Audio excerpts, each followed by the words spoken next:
Bah ouais, on connaît déjà une demi-finale et c'est France-Belgique. Bah ouais. Les pays voisins, pourquoi se faire yesh le spaghetti à le faire en Russie? On a qu'à le faire dans le Nord, c'est plus simple.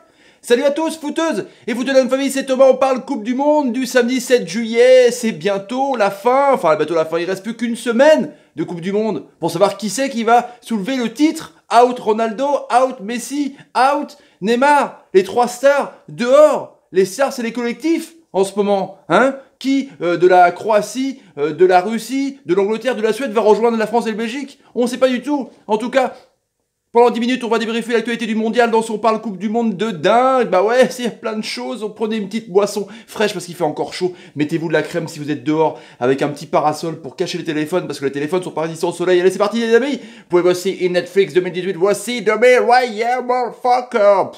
Ça y est, à la fin, interrogation sur l'anglais, c'est clair. Bah ouais, hier, à la 88e minute, Jiménez, il pleurait, il était triste parce que l'Uruguay n'a pas réussi, l'Uruguay n'a pas gêné les Bleus. On les a eus à leur combat, le physique, les duels, les coups de pied arrêtés.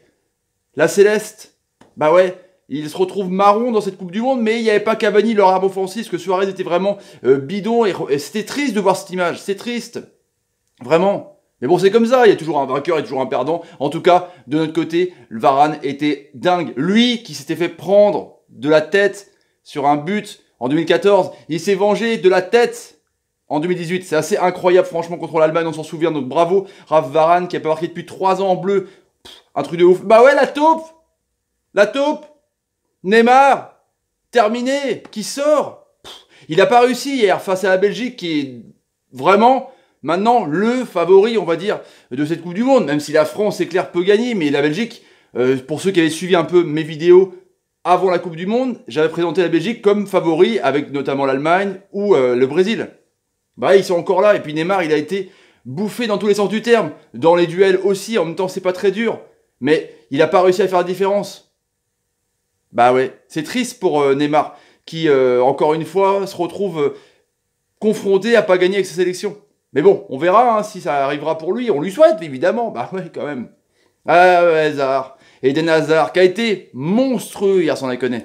Apparemment, il aurait convaincu le Real Madrid. Il a été au jardin d'Eden, comme on dit. Non mais sans déconner, dans la puissance, dans la conservation de balles, dans la grinta. C'était un monstre. Il y avait le numéro 10 de la CSAO. Neymar, le numéro 10 des Diables Rouges, et ben l'air numéro 10 de la Belgique a été monstrueux, il a écrasé l'ami Neymar dans sa buzz, évidemment, bah ouais, Ronaldo, Messi, dehors, les deux quintuples ballons d'or, Neymar dehors, et ouais, il reste Hazard, c'est un hasard? Je suis en forme. Et bah ouais, il a pas réussi hier. Lukaku, Fellaini, ils l'ont bastonné dans tous les sens. Pourtant, ça avait bien commencé. Ça avait bien commencé avec cette tête de Miranda et cette cuisse de Monstro, d'ailleurs qui est redevenu très très bon. Ça tombe sur la barre de Courtois dès le début du match. Là, on se dit que le Brésil est chaud parce que la Belgique est poussée dans ses retranchements et évolue en contre. Mais il y a du combat. Fernandinho perd le milieu de terrain avec Witzel, Fellaini qui a été monstrueux. Et du coup, il y a ce corner sur une frappe de Fellaini anodine, arrêt de l'ami Alisson et Fernandinho, malheureux, qui trompe du bras l'ami Alisson Becker. Ouais, on contrôle la défense, il y a 4 Brésiliens tout seuls, sur aucun Belge. Et c'est eux qui arrivent à marquer les buts. Bon, hein, c'est quand même bizarre. Ouais, il a plus qu'à constater un peu les dégâts, Alisson. Il pouvait rien, mais ça arrive, donc 1-0. Et là, ils sont vraiment en position de force. Parce que à attendre derrière et à faire des comptes chirurgicaux comme ça et à gêner vraiment dans le duel les amis brésiliens avec un Marcelo qui a pas été dedans, qui revenait de blessure, et ben du coup Neymar n'y arrivait toujours pas. Et Lukaku a été monstrueux sur une récupération de balle, un contre, il fixe 5 Brésiliens et décale l'ami De Bruyne qui était tout seul avec un autre Belge, truc de ouf, frappe du gauche pure, pow, incroyable. Becker la regarde, un missile, il y a eu un trou dans le filet. 2-0 à la mi-temps. Et là, deuxième mi-temps, et ben Neymar essaye. Neymar prend le ballon. Neymar se dit, c'est moi le patron. En même temps, c'est le cas. Et puis, du coup, il essaie de provoquer des pénaltys. Là, on voit, avec des duels avec les Belges, ça ne marche pas. Encore une fois, il n'y a rien. Meunier, Fellaini, la Paris se fait pousser dans le dos. Il demande, l'arbitre, variole ou pas? Non, l'arbitre, il dit non. Je rentrerai pas dedans, c'est pas la peine. Parce que Neymar, c'est vrai qu'à force de rouler boulet, 14 minutes de rouler boulet dans cette Coupe du Monde. 14 minutes. Un tiers de mi-temps. C'est chaud quand même. Franchement, c'est chaud. Du coup, bah voilà, à force de crier au loup, les mecs, ils arrivent pas. Et puis, il y a les entrants qui arrivent. Douglas Costa, Renato. Et puis, il marque une belle tête pour tromper Courtois. Il était tout seul, abandonné, avec une magnifique louche de Coutinho. Alors là, on y croit. On y croit, parce que Costa est bon, il mange le côté droit. C'est reparti, quoi. Mais non, le combat, Hazard en conservation de balle est énorme quand il récupère en contre. C'est incroyable. Les équipes sont coupées en deux, le Brésil pousse, mais les Belges sont dans la tête mentalement super forts, quoi. Franchement, c'est assez incroyable. Hazard défend, Lukaku défend, tout le monde défend. Et puis, Simage, le drapeau belge qui couvre un peu le symbole de Rio au Brésil. Et les Belges sont contents. Ils méritent cette demi-finale. Bah ouais, ils font la joie avec leurs supporters, même s'ils étaient moins nombreux que les supporters brésiliens. Et puis Neymar remercie tout le monde, à l'image de Thibaut Courtois. Et après il s'écroule, il pleure. Et cette image de Titi Henry, justement, qui est avec Martinez, l'adjoint de cette Diable Rouge, il console Neymar. Parce que Neymar il pleure tout le temps en même temps. Bah ouais, il pleure, il est triste. Il va rejoindre le royaume des taupes, elle t'attend. Mais ouais, mais de toute façon tu vas faire un bon championnat avec Paris, t'inquiète pas l'ami. Et puis là, bah ouais, encore des numéros 10. La foudre contre le Jardin d'Éden. Ça va être chaud mardi soir à 20h. Ça va être tendu, moi je dis. Revue du web, bah ouais, on parle de cette équipe de France, si jeune vraiment. Bah ouais, parce que c'est vrai qu'elle est 23 ans de moyenne d'âge, mais il y a quand même des patrons, il y a quand même des Paulo Pogba, il y a quand même des Mbappé à 19 ans qui commencent à être un cadre technique. Il y a Grisou, il y a même Umtiti Varane, c'est jeune, mais c'est quand même assez exceptionnel. Donc on dit qu'elle est jeune, mais cette génération quand même, elle peut aller au bout. Et on se dit, dans 2 ans pour l'Euro, ça va faire mal, à mon avis, pour l'équipe, pour Foot Mercato. C'est Titi Henry, un des principaux artisans du beau parcours des Diables Rouges, que les attaquants sont en feu.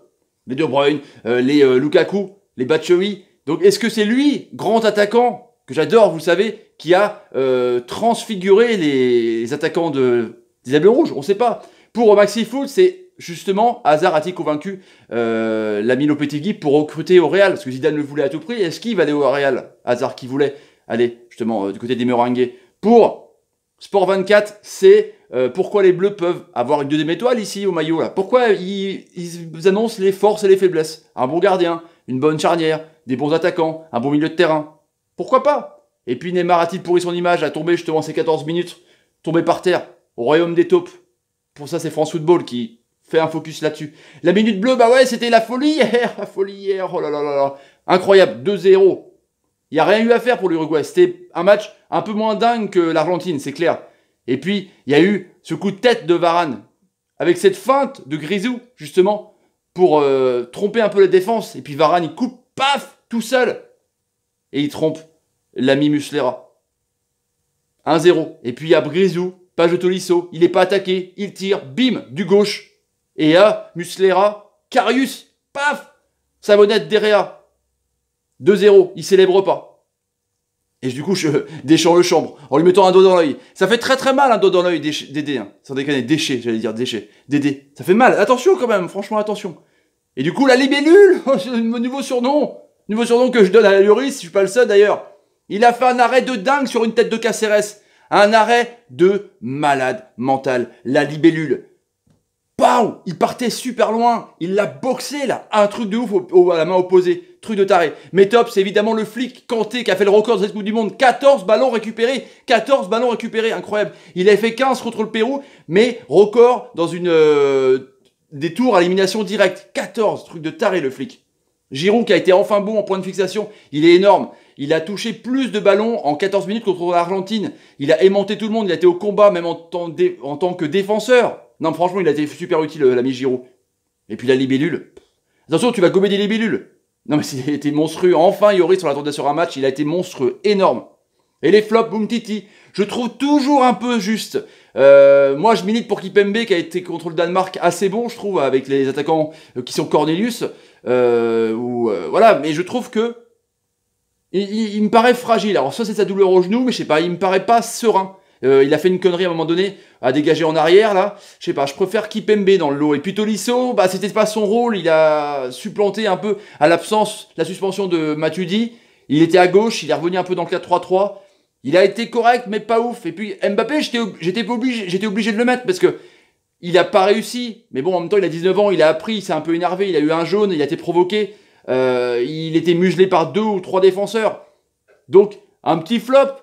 Mais c'est pour vraiment pour le comme un mot sur le carnet, c'est peut mieux faire, mais parce qu'il voilà, il a 19 ans, il peut bien de sortir un match de fou contre la Belgique, j'en suis sûr, parce que Jardin d'Eden, il attend Eden Hazard. Et puis Hernandez a dit que de toute façon contre la Belgique, il y aura 11 chiens. Il y aura 11 chiens sur le terrain. Enfin 10 chiens plus un chien en cage. Yoris. En tout cas, il est motivé comme jamais, l'ami. Sur le terrain aujourd'hui, bah ouais, Forsberg contre Kane, ils gueulent tous les deux. Qui va rejoindre un peu les demi-finales dans cette demi-finale surprise? La Suède, on ne s'attendait pas là quand même, qui vont peut-être faire le record de 94 aux États-Unis. Et puis les Russes contre Vida. Vida, il attend la Croatie. Il attend la Croatie. La Russie, qui est ce pays hôte, qui fait un super parcours, mine de rien. On se retrouvera évidemment après les débriefs Suède-Angleterre, par exemple, sur la chaîne Thomas Parle Foot.